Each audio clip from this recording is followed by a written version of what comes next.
Oi pessoal, Sabrina falando aqui. Nessa aula vou falar sobre quinhentismo, o primeiro período literário da literatura brasileira. Oficialmente, né?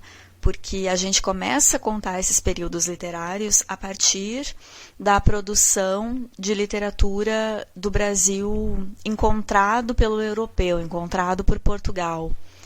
Claro que os indígenas deviam ter a sua produção literária, mas como a gente não tem ou não tinha isso documentado, para estudos, para concursos, para Enem, para vestibulares, a gente considera a partir de quando, a gente conta a literatura brasileira a partir de quando o europeu chega ao Brasil. Eu peguei esse esquema aqui no perfil de Instagram, @literatura-portuguesa, com a divisão dos períodos literários, que são divididos em era colonial, quando o Brasil ainda era vinculado a Portugal, e era nacional, culminando ali no pós-modernismo, que engloba o que a gente tem de literatura hoje. O quinhentismo, então, vai começar mais ou menos em 1500, 1550, na era colonial, com uma literatura que era principalmente uma literatura informativa dos portugueses que chegaram aqui, enviando informações para Portugal, para o rei de Portugal. E também uma literatura com características do que hoje a gente chamaria literatura de viagem. Ele vai mais ou menos até 1601. Qual era o contexto do quinhentismo na Europa? Estava acontecendo o Renascimento, que era um movimento estético, cultural, político, econômico, que iniciou na Itália, mas se estendeu para outros países da Europa, iniciou mais ou menos no século XIV e vai até o século XVI. Bom, o Renascimento é inspirado nos modelos da Antiguidade Clássica. Ele vem para suplantar a Idade Medieval e inaugurar a Idade Moderna. Ele corresponde a uma transição do feudalismo para o capitalismo. Durante o feudalismo, as pessoas eram muito temerosas de o que não conheciam, a ciência era quase nada desenvolvida. A religião tinha muita influência na vida das pessoas. Havia muito misticismo, e isso tudo diminui e muda com o avanço e com o progresso do Renascimento e de um pensamento mais voltado para a racionalidade. Começa um maior desenvolvimento da ciência, começam a observar o funcionamento dos movimentos naturais, o que há na natureza, e o homem começa a ser visto como um indivíduo. Aqui alguns exemplos de imagens do Renascimento em obras de Michelangelo e de Leonardo da Vinci, dois representantes da arte italiana.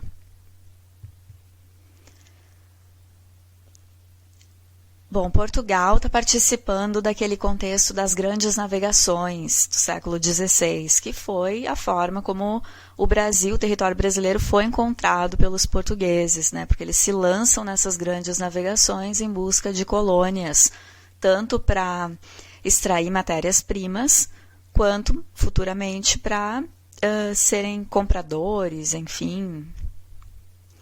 A descoberta do Brasil em 1500, por interesses mercantis da Europa Ocidental, que os países da Europa Ocidental, principalmente Portugal, Espanha, Holanda, estavam se lançando ao mar em busca de países para colonizar. Em Portugal era muito forte a ordem dos jesuítas dentro do catolicismo. Os jesuítas vêm para o Brasil com o objetivo de catequizar os índios. Eles tinham essa desculpa de salvar as almas. Entre os jesuítas, destaque para o padre José de Anchieta, com encenação de cenas bíblicas, cartas, os sermões que ele escreveu aqui e a primeira gramática tupi.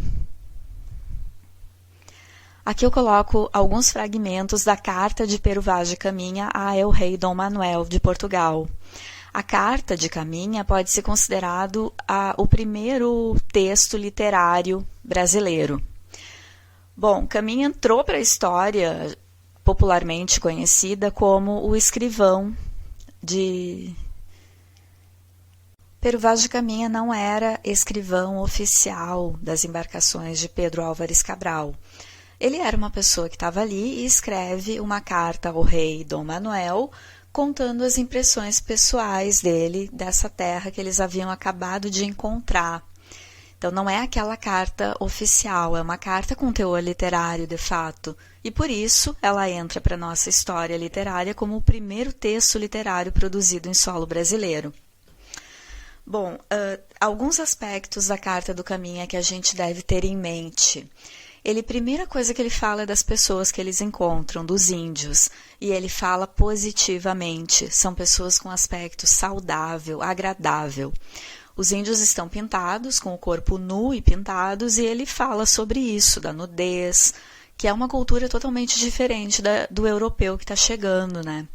O europeu todo coberto, com uma visão católica de que nudez e corpo nu pode estar associado a pecado, e o índio não tinha esse conhecimento, não tinha essa concepção de nudez e pecado. O europeu que traz, né? E pessoas muito saudáveis. Outra coisa que ele fala é em relação ao aspecto comercial dessa terra. Eles ainda chegaram há pouquinhos dias quando ele escreve essa carta, então ele não tem certeza se existem metais preciosos, mas pela quantidade de águas infindas, ele dá uma dica de que vale a pena sim explorar essa terra em Rei. Então essa é a impressão da carta que ele escreve. E também em relação à natureza, que é uma natureza exuberante, ou seja, é uma carta de aspecto muito positivo. O Pero Vaz de Caminha, então, é uma figura real, que escreve esse primeiro texto tido como literário e primeiro texto, então, do quinhentismo brasileiro. Então, o escrivão, né, Caminha, é o primeiro escritor de literatura, é autor do primeiro texto literário em solo brasileiro, e é uma figura real. 400 anos depois, a nossa literatura vai ter um outro escrivão, Caminha, só que daí fictício. É uma personagem do autor Lima Barreto, no romance Recordações do Escrivão Isaías Caminha. Bom, o Isaías Caminha, essa personagem do Lima Barreto, era um menino que vivia no interior, mas era muito inteligente e vai para o Rio de Janeiro estudar e se tornar doutor. Lá no interior, ele não tinha exatamente noção do que era o Brasil. Por exemplo, ele não sofria preconceito racial, social, mesmo sendo mulato. E aí, quando ele vai para o Rio de Janeiro, que é então a capital naquela época, esse romance é de 1909, é como se esse outro Caminha redescobrisse o Brasil 400 anos depois que o primeiro Caminha escreveu aquele primeiro texto literário, que é a Carta para o Rei. Então, o Caminha para vir do interior e ir para o Rio de Janeiro, ele faz parte da viagem de trem e depois ele pega uma balsa e chega por água no Rio de Janeiro. Diferente do escrivão Caminha lá, real, das embarcações de Portugal, ele tem uma visão completamente negativa do que ele vê. O primeiro Caminha se deslumbra com paisagem exuberante, pessoas bonitas, saudáveis, que são os índios, esteticamente agradáveis, porque estão pintados com cores. Já o Isaías Caminha, fictício, que depois vai trabalhar como escrivão, ele está viajando e ele fica chateadíssimo com a paisagem, porque é um mato ralo, anêmico. De quando em quando uma árvore consegue nascer, mas ele diz que é por esforço de uma vontade própria, contrastando com a vegetação exuberante de árvores imensas encontradas pelo primeiro Caminha. E quanto às pessoas, as que ele vê estão com uma aparência de doentes, parecem feias. Ali no fim ele está falando, ó. A cidade é tão feia para ele que é como se ele estivesse levando uma bofetada.